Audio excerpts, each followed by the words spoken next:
What's happening, people? Back with another reaction, back with some more Sarah McLachlan and her 1993/94 album Fumbling Towards Ecstasy. Thank you as always to Michaela for sharing this CD and many others.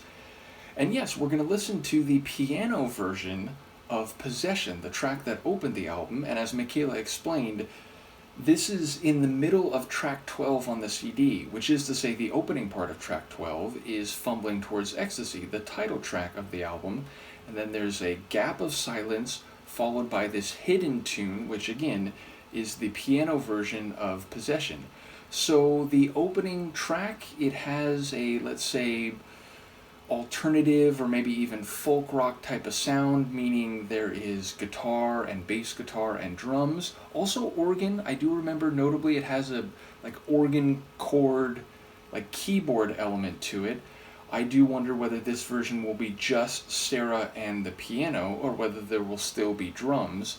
Either way, I'm guessing it'll sound a bit more minimal or intimate in that regard, so yeah, let's give it a listen, and then there'll be one more tune on here, which I think is a bonus tune, and that's Blue, but we'll get to that one next time. Let's give it a listen. This is Sarah McLachlan and the piano version of Possession, which, as I said, is sort of buried after a couple minutes of silence in track 12 on this CD.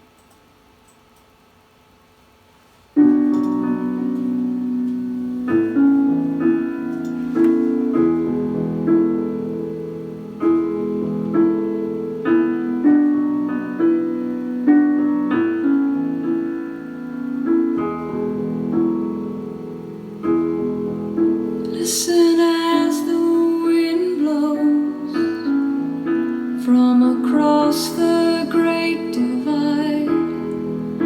Voices trapped in yearning, memories trapped in time. The night is my companion, and solitude my guide.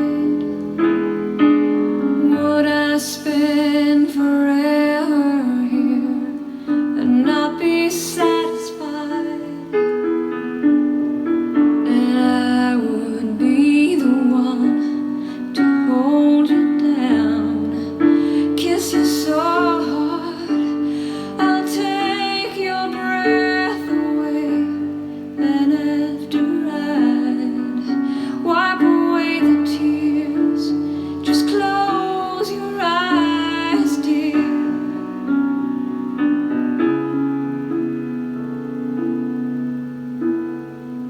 Through this world I stumbled, so many times betrayed, trying to find an honest word to find the truth enslaved. Oh, you speak to me in riddles and you speak to me in rhymes. My body aches to breathe your breath.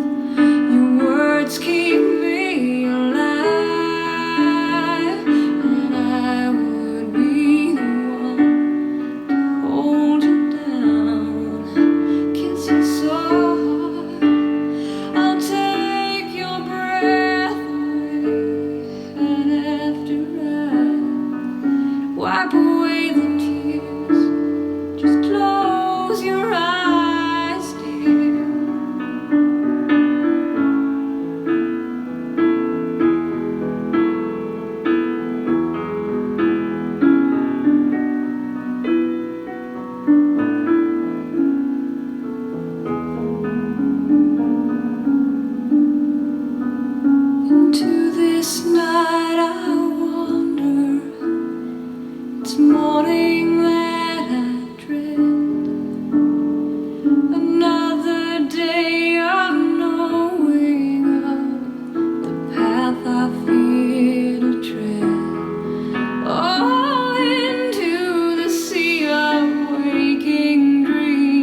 well, moving, stunning, and all the more so because people pointed out when I reacted to the normal version of this tune that it's drawn, at least in large part, from essentially a stalker letter she received, which I wonder if some of these lines are verbatim or if she's rendering them perhaps more poetically.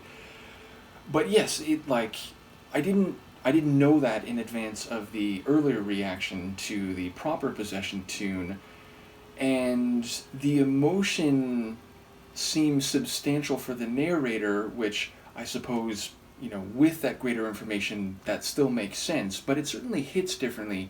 And yet in this rendering, I feel like it even enhances that division between what I would be inclined to take this tune as if I didn't have that context versus the way it hits knowing that background. But it's just incredible, and I feel like the emotional character of this version is greatly enhanced despite it being more sonically minimal. And it does remind me of some Tori Amos tracks I've reacted to where it's like just the piano and her breathy vocals. I do think there's a couple moments here where you can hear the human or intimate qualities of singing, again, not a cappella, but with very minimal accompaniment. And the piano, instead of the organ and guitar and bass guitar and drums, it just makes it have this more human, intimate quality. So I think I probably prefer this version, though again, I think they both have their significance, and of course, again, with the background information, it really adds this intense dimension. And full credit to Sarah for being able to take something which I imagine on some level was disturbing or at least intense, and taking that and making it poetry, which is funny because again the lines about you speak in riddles and you sing in rhyme, knowing the perspective of where this song came from, that's an especially interesting pair of lines. But yeah, ultimately the weight of the track I think hits more significantly in this rendering. So yeah, a really enjoyable bonus tune. And as I said, we've got one, let's say, proper bonus tune coming before we finish this album, which again will not be the end of the Sarah deep dive, so I'm looking forward to the next chapter. But before we get there, we have Blue to listen to, so I'm very excited about that. Once again, thank you to Michaela and to others who've commented on the Sarah journey thus far. Let me know what you think here, and I will see you for the next one. Peace.